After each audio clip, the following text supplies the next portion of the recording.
Welcome to the podcast, Let's Talk PWS, a series all about Prader-Willi syndrome. I'm Susie. And I'm Katie. Let's start talking. Welcome, listeners, to episode 11, Effective PWS Support, all about routine. And still with us is our fabulous Orange Hive, Michelle and Neil. So want to touch on another big topic. What does routine mean in the life of someone with PWS? I think routine and structure, I probably put the two together. So I think for people living with PWS, they need to know what's happening. And we do that via routine. When people have got routines, they know what's happening, they're calmer, their anxiety is reduced. So I think they're vitally important. I think what they look like for people varies depending on each individual. As much as possible, people need to be directing what their routine looks like and what their day looks like. If they're with family, sometimes there's constraints within the family home, which means they can't fully dictate how their day looks like, but that's part of being part of a family. If they're living out of home, I think they can absolutely have, that maximum amount of choice and control about what their routines look like. And the more control they have, the more they'll embrace those routines. I think another key part of that routine and structure is encouraging some flexibility in there, which I know sort of sounds counterproductive, but I think people need that structure and routine, but they also need to be flexible because things happen. Life is not static, as I always say. That's right. If you're out in the community, things happen. The weather changes. You can have the best plans. You think it looks good when you leave home and all of a sudden it's not, and you need to be flexible and respond to that. So I think it's about building those routines and structures so that people feel confident that they know what's happening and how their day's going to play out, but it's also about creating that ability to be a little bit flexible and respond. We've seen some of our best results and outcomes when we've had good, strong structure and routines. Okay. Whether that be built on or that naturally fall into structure. So there can be natural structure and routine. And we're not just talking about food, everyday life. Food is only a small part of it when we're talking about structure and routine. It will be, the hours there, but it's about everything. When we're going swimming, when we're doing activities, when we're doing, going for a walk, having structure and routine takes away anxiety. And a lot of we see behaviours when we're out of control or we have anxiety, when we're just not sure what's happening or we don't have control over what's happening. And in a way of gaining control is knowing what's coming next. And when we build those into them with a care team and everyone on the same page, and that's the same with routines control, everyone's on the structures, everyone's on the same structure, and we're all working towards the same goal, you're more likely to have a better outcome in the long run. And it takes a long time to build those structures and routines because there's a lot of going back and forth. What's the right routine? How do we build that in? And building the structure and routine around that person, having them involved in it, as Michelle said, is so important because when you're giving them some control, that's the world to them. They feel like they have control. Yeah. And I feel like you need to lean into it a bit because having a really strong routine means that Chelsea will never not wake up raring to go every single day. Like she doesn't really miss a day. Her Sundays look the same. Her Saturdays look the same. Her every day she knows what's coming and she looks forward to it and she wants to do it. So if you lean into that, you can really get some productivity there. And it means that I'm free to then go and do what I need to do, knowing that she's completely happy and settled in her routine with her food security and all the great supports that she has in her life. And you touched on in the family home, and particularly when Prada gets older, that and other siblings get older because everyone's going out in their own different directions. So any advice for our listeners out there about how to manage that? Because sometimes with, the dynamic of life, and as I said earlier, life is not static all the time. How do you manage that? And curveballs when you make the effort of have your routine and your predictability and having everything, your best laid plans laid out, but then all of a sudden something happens in the community and it does cause, mayhem. What's your advice around that? I'll just say one thing. If you've got a history, like if you've got a backlog of 6 months of every day was the same and one thing happens all of a sudden, it's not going to really faze them too much. It's when it's always feels chaotic for them in their mind that they're never really sure about what's going to happen. That's what I've found anyway. Yeah, I think, Katie, you're right. When you've got a really strong rapport with someone and they trust what you say, your ability to respond when the curveball hits, be it in the family home, you're out and about, if you've got that rapport, you can often renegotiate quite quickly with someone.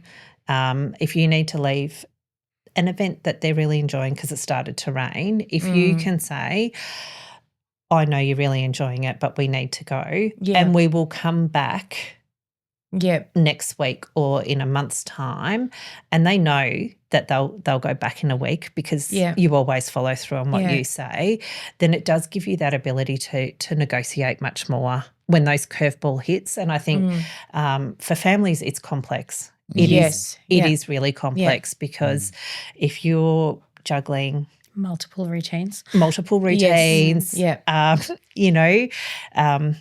teenagers, young adults all like to push the boundaries, or every single one of them. So that's sure do.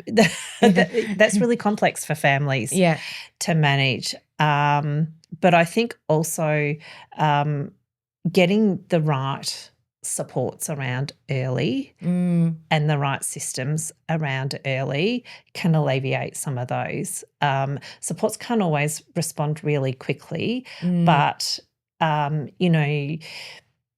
does an adult need someone to go in and help with their morning routine? So therefore, mum and dad can actually focus on the other siblings that need to go to school and that sort of thing. Like, is it those things that they actually need, the formal supports to come in and alleviate those challenges around routines and structures?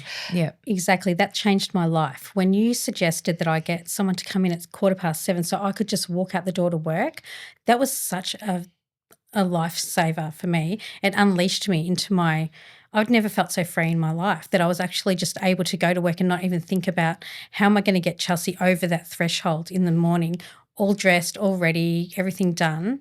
I didn't even have to think about any of that anymore. I just got to go, and that was a game changer for me and made all of the other stuff feel a lot easier. But, yeah. I think from some of the experiences I've had with some of the Prader-Willi individuals that come across our world, noted about scaffolding and the support team and family, and we all go by building routine, but then you go off on your day, and then it's the outside world that undoes it all. For example, we have one young man who loves going to movie world, and the supports, they know the drill about the food security. They know the drill about how to script and how to phrase and what not to say, and don't say no and shut that person down and all the rest of it. But then you've got the outside world interfering, inadvertently with all of that, because there's opportunity to get access to, say, lime cordial, so, and then all of a sudden that kind of breaks that chink in the consistency of the routine, and then a habit's formed, and then behaviour comes. How do we try and risk mitigate that as much as possible, besides trying to deviate and let's not go around that particular area? Do you know what I mean? Yeah, look, and sometimes it's actually to working with your community. Yeah. Obviously if you're talking about an adult, with their permission, but sometimes it's actually about working with the community. For instance, I'm thinking back to an example where we had some people and we had local strip shops. With their permission, we actually gave some of those, the pharmacists where people were going in and out of, those places where people were using all the time, we actually gave them a script about what PWS was. Yes. We gave them contact numbers, so all of those things. I think sometimes it's about doing a lot of planning and a lot of back work. Yeah. It is about pivoting, because people with Prader-Willi syndrome are masters at changing the goalposts. And manipulation. Yeah. They are absolute masters. So I think it's about being able to pivot and continually trying to actually, if you can, plan around those. But if you can't, then quickly unpacking, because like you said, things become a habit and embedded in someone's routine really quickly. So you need to be able to pivot and respond as quickly as possible before that happens, because that happens really, really quickly. Well, I think sometimes that's where it's really important to regroup and go back to your BPs, back to your support team, the operations sort of side of the support workers, family, and unpack exactly what's happened and where you might be able to identify where you can make some improvement to get back to that routine and just risk mitigate any of those behaviours. But yes, I like the idea of informing community, but sometimes I'll be devil's advocate. It can be a bit of a stretch because, I'm just thinking about the theme parks on the Gold Coast. Yes, we can ring up and say, we've got a Prader-Willi individual coming in today, but, by the time it cascades down from the person that you've contacted, guest services, down to the little 16-year-old that's serving the lime cordial, who probably doesn't care and doesn't comprehend and has probably got poor listening skills, that's what sometimes we're faced with. Yeah. And I think too, it's working with the person when things have happened. Yeah. Being honest. With the actual Prader individual? Yeah, absolutely. I mean, this will vary based on each person, obviously, but being honest and saying, this happened. I need to look at how I support you so that you can be safe when you go out. Yeah. And so what do I need to do differently? And actually working with that person to try and problem solve. That takes a really long time to build on that. But if you consistently do that over time, then it creates for the person that ability to, again, direct things as much as possible. So I think that reflection. And we went out last week and this didn't work as well. I need to think about how I support you moving forward, and what does that look like? I need to make sure that you're safe when you go out.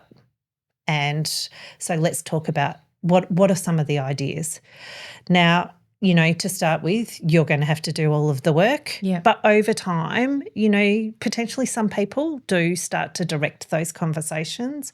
So I really like the idea of reflective practice. And I think if people are out and about all the time, build it in so it's a regular thing. Yeah. Do it once a week. And again, I say that this is a little bit challenging in our current environment with funding constraints. So I'm not I know this takes a lot of work, but I think if you can build that reflective practice in for people, and it becomes not about them and what they've done, but it's about how we've supported you. How can I support you better when we're out and about? What does that look like? What else can I do? Yeah, absolutely. Because, focusing on consistency and routine, it's easy for us to sit here and say this, but I absolutely agree with you categorically. It's easier said than done, and absolutely, it's a monumental amount of work. It's changing people's outlook. It's mindset shifts. It's habit forming. It's coaching. It's teaching. It takes months, if not years, to train. I was going to say, to get a person living with PWS to the point where they can actually participate, that can take years. Yes. Like, I'm not saying this is going to happen in a week, but I think if we can be consistent and build that consistent reflection in, how have we done this week? What worked really well? What are some things that didn't work so well? What can we do differently? And being aware of the environment that you're going into. Like, if you're going to a theme park and there's going to be green cordial, be like Michelle said, be really honest about what could be there, and how can we make you happy about that? Like, what could we take? Could we take, a sparkling water or a coconut water or something that's going to appease them in some way, so that green cordial doesn't look so inviting or something that they need to have? Or could we budget around it and have a green cordial? I think it's important to realise that these little things in life are always going to happen and we can't change them. I look at Easter time. Christmas. I look at Christmas. Mm-hmm. I did some studying under a couple of German gentlemen who always say there's going to be 4 or 5 times a year, birthdays, Christmases, where there's going to be options. Mm. And they try and normalize it, saying it's okay to have one pie. Mm. It's okay to have that one pie. We're just not having 10, or we're not doing it every week. So like Michelle said, reflective practice is so important. So once it's happened, we can't change it, No. but can we discuss it? And maybe next time, can we make a better choice? Yes. Yes. So there's no point in hiding under a rock. It's going to happen. Yeah. These things happen in everyday life. You go up to the supermarket and you could go 1,000 times to the supermarket. Then one day there will be a store and then someone will be giving, or outside the butcher's giving out little sausages. Well, it's everywhere. Food's everywhere. It is everywhere. Yeah. And we can't change it. No. We can't. And we can hide as much under a rock as we can, but that's not normal life as well. No. So once it happened, there's no need to get upset or we need to talk about it and go, okay, can we make a better choice? Or hang on, did you have that then? Or do we need afternoon tea? Are there little different scenarios or little nuances that we can change? And this takes time. Yeah, absolutely. But hiding under a rock is and trying to change everything so we can have this perfect world is not going to, we'll just all be pulling our hair out. Yeah, because we can't, and it is really difficult. Yeah. But how can we change, like we said, reflective practices, talk about it? How can we maneuver our way around these things once they happen? It's all about, it's a capacity building thing.